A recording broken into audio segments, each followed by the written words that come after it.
د الله په نوم چې ډیر زیات مهربان پورا رحم لرونکی دی. الله په پاکی سره یادوي هر هغه څه چې په اسمانونو کې دي او هر هغه څه چې په ځمکه کې دي. پادشاه دی، ډیر سپېڅلی دی، برلاسی او د حکمت څښتن دی.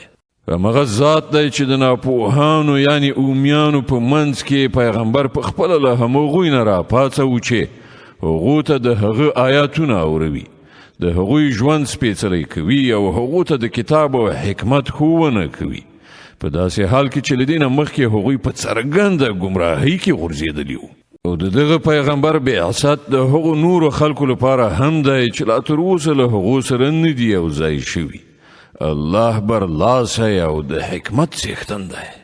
دا د هغه فضل دی، چاته چې خوښه شي ورکوي او هغه ستر لورونکی دی.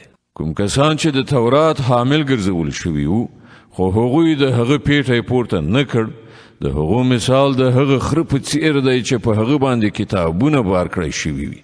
له دې نه هم ډیر بد مثال دی د هغو خلکو چې د الله آیاتونه یې دروغ ګڼلي دي. دغسې ظالمانو ته الله هدایت نه کوي. دوی ته ووایه ای هغو خلکو چې یهودیان شوي یې، که تاسې په دې انګېرنه مغرور یې چې له نورو ټولو خلکو پرته فقط همدا تاسې د الله نازولی یې، نو د مرګ هیله وکړئ که تاسې په خپلې دغې انګېرنې کې رښتوني یې. خو دوی به هیڅکله د هغه هیله ونه کړي د خپلو کړو له عمله چې دوی کړي دي، او الله دغه ظالمان ښه پیژني. دوی ته ووایه له کوم مرګ نه چې تاسې تښتئ هغه تاسې ته راتلونکی دی، بیا به تاسې د هغه ذات حضور ته وړاندې شئ چې په پټ او ښکاره باندې پوهېدونکی دی، او هغه به تاسې ته وښیي چې تاسې څه کول.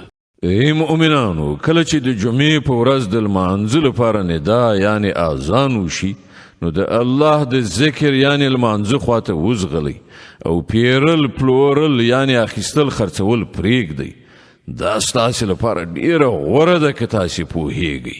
بیا کله چې لمونځ ترسره شي نو په ځمکه کې خواره شئ او د الله فضل ولټوئ او د الله ډیر ډیر یادونکي اوسئ، ښایي چې تاسې ته فلاح په برخه شي. او کله چې دوی سوداګري او لوبه ننداره کیدونکي ولیدله نو د هغې خواته وخوځېدله او تې ولاړه پرېښودلې. دوی ته ووایه له الله سره چې څه دي هغه له لوبې نندارې او سوداګرۍ نه غوره دي، او الله تر ټولو ښه روزي رسان دی.